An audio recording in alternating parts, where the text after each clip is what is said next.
I run a professional services practice within Kocho, about 27, 30 people, architects and consultants that deliver a lot of technology or a lot of solutions based on the Microsoft portfolio of technologies. So probably worked with a number of you already. But today I'm here to talk to you about how do we uncover your security gaps. So I think before we dig into the actual sort of meat of the presentation, I think we're all probably familiar with some of these challenges when we look at assessments. You know, that there are lots of different assessments available that aim to tell you things about your environment, you know, where the gaps are, what's wrong, what's right. But a lot of them can be very difficult to understand. I've seen so many of them where there's reams and reams of information that you're provided in, in list format. And it's quite difficult to actually interpret a lot of that information.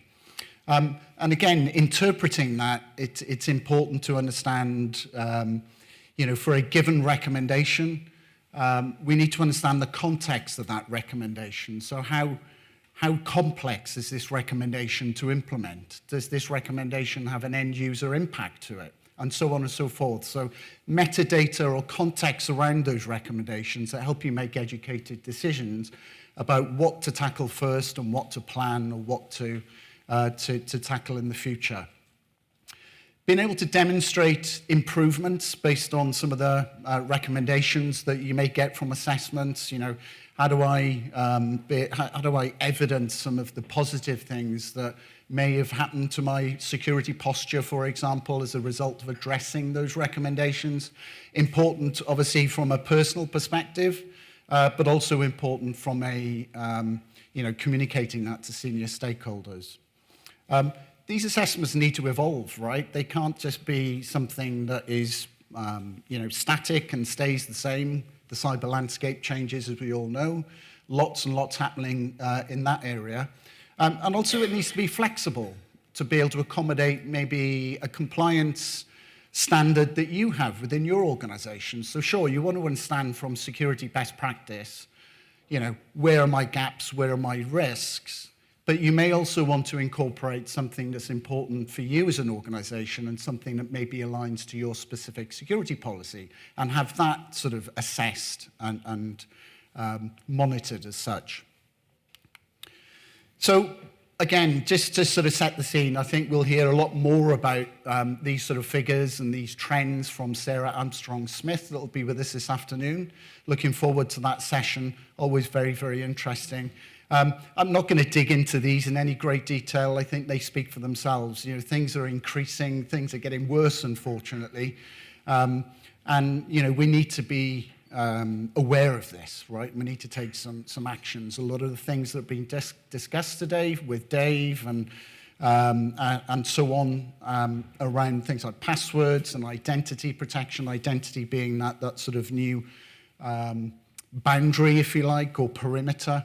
But if we look at some of these figures, the number of threat actors that Microsoft are tracking has significantly increased, right? And that's obviously not a good thing. People that Microsoft think are important to monitor and track, the more there are, obviously, the more problems that presents to us as organizations. The time it takes for an attacker when they're successful in maybe convincing an end user to click on a link in an email, so a typical phishing email, right, or phishing attack. The time it takes for them to actually get access to that data is, worryingly low. 1 hour and 12 minutes is the sort of median time.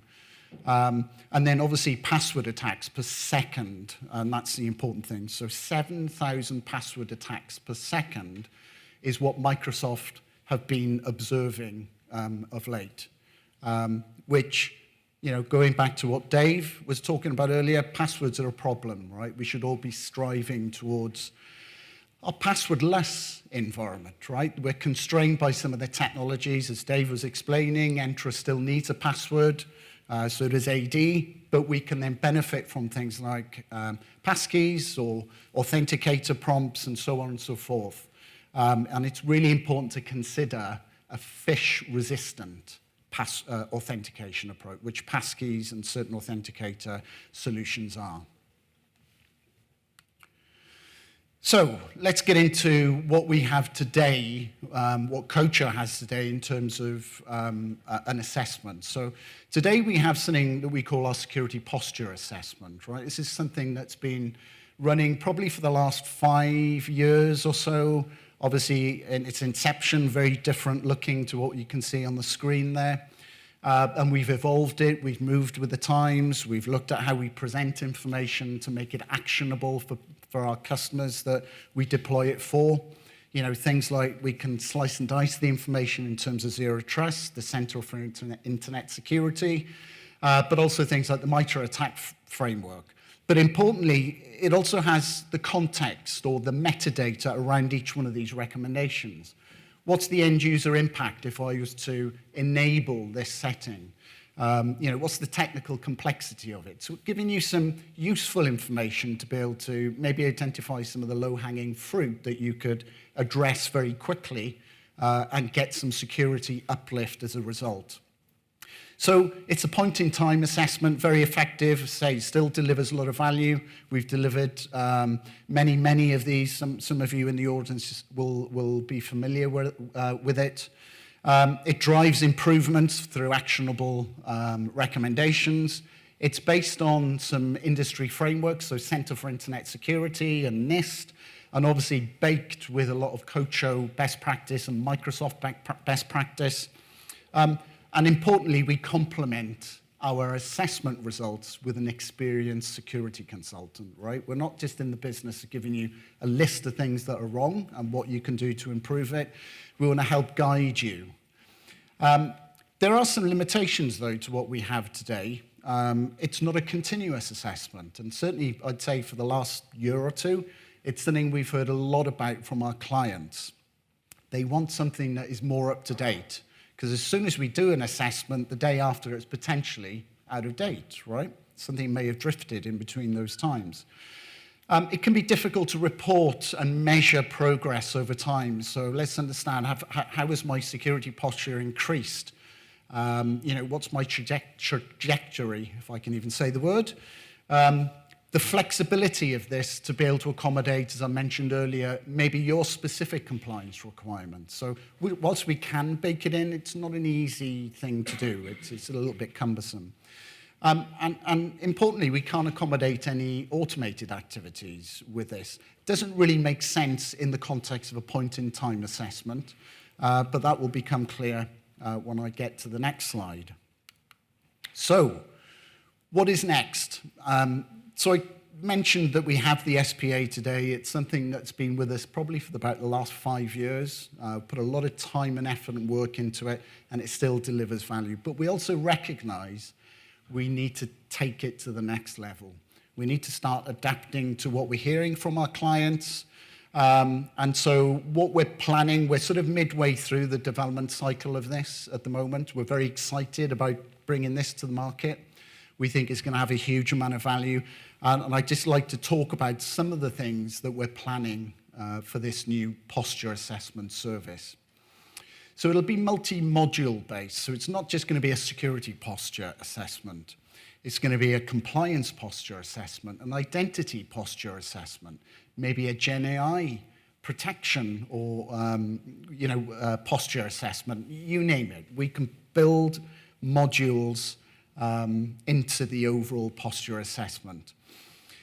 The service is going to be as a service, so it's going to run on a continuous basis. No longer will it be a point in time. This will be something that will run continuously within your environment, that will give you almost a near real-time view of what your posture is at any given time.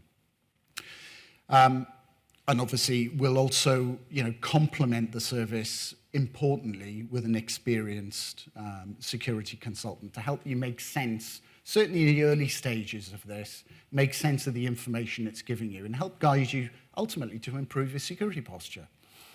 The platform we've developed for this, it was really important for us to make sure we had something that was flexible, something that enabled us to accommodate different needs from different clients, move with the times, adapt to the different cyber threat landscape that we see, maybe accommodate different scenarios that maybe we hadn't thought about. So that flexibility in the platform was very important, to the extent of being able to provide assessment information relating to non-Microsoft technologies, because our SPA today is predominantly focused on Microsoft cloud technologies in M365 and Azure. So we're making quite a shift, because what we've seen is the clients, whilst they may predominantly focus on Microsoft technology, they also have a number of third-party security technologies or identity technologies or whatever it may be. So we want to be able to give you insight into those areas in the same ways we do with the Microsoft technologies, and have that all sort of surfaced in an effective and functional dashboard. Historical reporting, obviously very, very important. We want to see, certainly with a service, a continuous assessment, we want to see how we've performed over a period of time. Have we improved in terms of our security or compliance or identity or whatever it might be, posture? You know, what am I looking like at the moment? What's that trend? And so on and so forth. So really important to have a robust reporting capability. Now, this is where it starts to get really interesting. We want to build some automation capability into this platform. And that could be as simple as, if we see a drift in a certain area that has drifted from being compliant to non-compliant, maybe we want to just simply put that setting back, right? So we can affect that or perform that activity within our service. But we're also starting to think about some really creative ideas. And some of these were born from discussions with a number of our clients. So one of our clients had or wanted to take a position of, they actually had a multiple tenant environment. So they had about 10 or 12 tenants that they operated globally. And they had a security standard that they wanted to ensure was applied across each one of those tenants. Sure, we could help do that. We can run that assessment. But when certain, let's say, compliance controls drifted out of that compliant state, and it presented enough or significant level of risk to that organization, they wanted us to be able to create some dynamic DLP policies to prevent emails going out, to prevent SharePoint data being shared, OneDrive data, et cetera, et cetera. Now, that might not be relevant to you, but you know, it gives you an idea of what we can achieve in terms of automated activities. With that flexible platform, it generally is, you know, whatever we need to do, as long as it's got an API, an interface, it's on the network, then we can affect some change as a result of observing certain things in your environment. It accommodates a hybrid infrastructure, right? So we today, as I said, with the SPA, it's very cloud-based in terms of M365 and Azure. The new SPA will accommodate not only other public cloud platforms that you may be hosting some technologies on, but also your on-premises environment, right? So you want to bring all of this information together and give you that sort of holistic or centralized view of your security posture. It wouldn't be right if I didn't mention AI, but we're going to build AI into this solution so that you can start reasoning over your data, and we're planning an awful lot more, right? So in the break, if this is somewhat interesting to you, if you've got any specific things that you would like to see maybe considered as part of this service, come and see us in the break. We'd be really, really happy to talk to you. So before I go, very, very quick, non-painful show of hands. I'm not going to ask anyone to say anything, literally just a quick show of hands, if you wouldn't mind. So who at the moment is using some form of generative AI in the workplace? Good, exactly as I expected. Who isn't confident about the data security controls that you have in place whilst using these Gen AI technologies? No surprise there. Now, this is an interesting one. So who isn't confident or is not convinced about Microsoft's capability in being able to protect or mitigate the risk that we're seeing at the moment in terms of generative AI usage? Okay, interesting, a few hands. And I put that there because it is not, for some reason, it's not a very well-known area. Right? It's something we live and breathe on a daily basis, and it's second nature to us. But the reach and the control that Microsoft are able to provide in terms of their solutions across both endpoints through cloud and on-premises is significant. And I think what we're certainly seeing is a lack of understanding of the breadth and actually the power that those technologies, when they work together, can provide. So look, if you're not convinced and you'd like to maybe understand more or maybe have an opportunity to be convinced, let us know. We'll talk to you about it.